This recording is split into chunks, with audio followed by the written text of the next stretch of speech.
here has ever seen a horror movie? Yeah, love them or hate them, we've all seen one. Whether it's because you yourself actually like them or you were forced to watch it at like a middle school sleepover and traumatized yourself. Some people love the supernatural or the paranormal or a really big man with a big knife who has a skill for getting shot 7 times and getting up like nothing even happened. So I'm going to take you guys through the evolution of horror since its beginning. So we start with the first horror movie ever, which is The Haunted House by George Mellies in 1898. Its cutting edge special effects really gave its audience a scare back then. I'll show you these terrifying effects. It's silent, obviously. So yeah, it's really...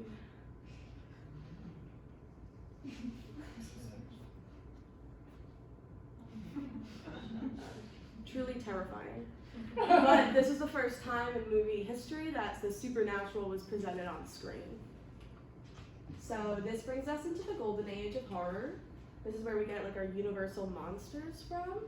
This is about the 1920s to 30s. It's the first time horror was ever used as to describe a genre of movies. So we have our classic examples of Dracula, Frankenstein, The Mummy, and Nosferatu. So we go into the atomic years. Some people consider atomic years to be just lumped in with the golden age, but because of the social political issues at the time, it gets its own slide. So this is around the 1940s to 50s. Does anyone know what was going on during that time? All right, this was when World War II was happening. So this era is defined by World War II. Fear of nuclear fallout was running rampant, and this really is shown in the movies that came out then. The single monster theme of the Golden Age was kind of changed to radioactive mutations. And the examples would be the Incredible Shrinking Man, Godzilla, and a creature of the Black Lagoon, the boy, got him represented. So then some evolutions are caused by what the audience wants and some are caused by single people. The 50s gave us Alfred Hitchcock. So that's him, how handsome. He was born in 1899 and he made his first film in 1922. He's one of the most famous horror movie directors of all time. He used a lot of suspense and really went for the psychological thrill versus the outright just scary monster. And this redefined horror like for years and years and years to come. So his most famous movie would be, of course, Psycho, which I'm sure many of us know. So now we get into the most well-known era of horror, which is the slasher era. Got the voice.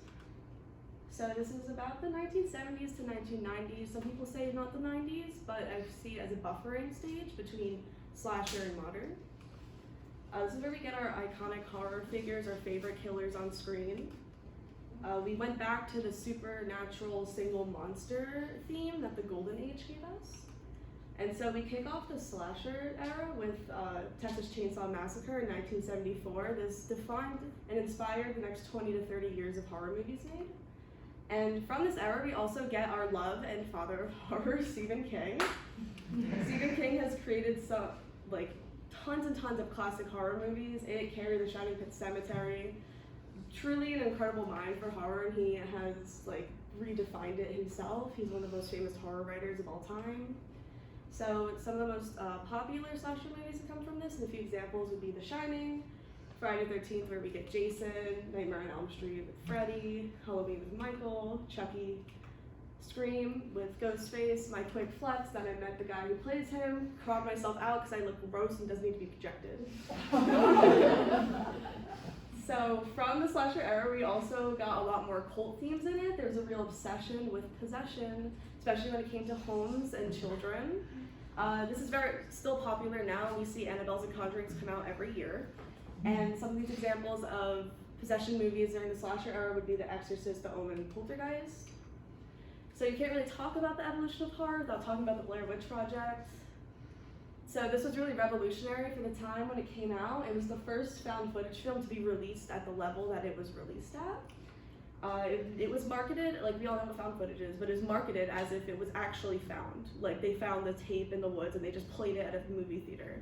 So this left a lot of people going into it as if it was real and really confused and scared coming out of it because it was such a new concept. And it started the trend of many films after it. So then we're at the modern horror stage. New technology means new ghosts, ghouls, and especially gore. New CGI has been pushing the boundaries of what's actually possible to put in a movie. However, even with all this accessible, the modern period is considered a churning period for movies because of all the reboots, remakes, and sequels that come out and a lack of originality. So we go to gore. This is one of the most important things that come out of the modern period because audiences love gore. They want to see on the outside what's supposed to be on the inside. Special effects are so realistic nowadays versus like when that bat turned into a cheesy looking demon. So the only problem with this is that it creates an issue of a lot of movies relying on gore to be good, and I'm gonna out a movie.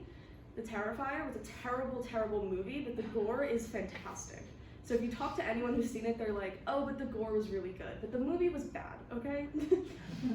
But Art the Clown's pretty cool. I think it was a waste of time for them, though. And then we are back to the paranormal, how it's still really taken off from the slasher era. Constant releases and spin-offs. We got Paranormal Activity, The Conjuring, Annabelle, Insidious, Ouija, just to name a few.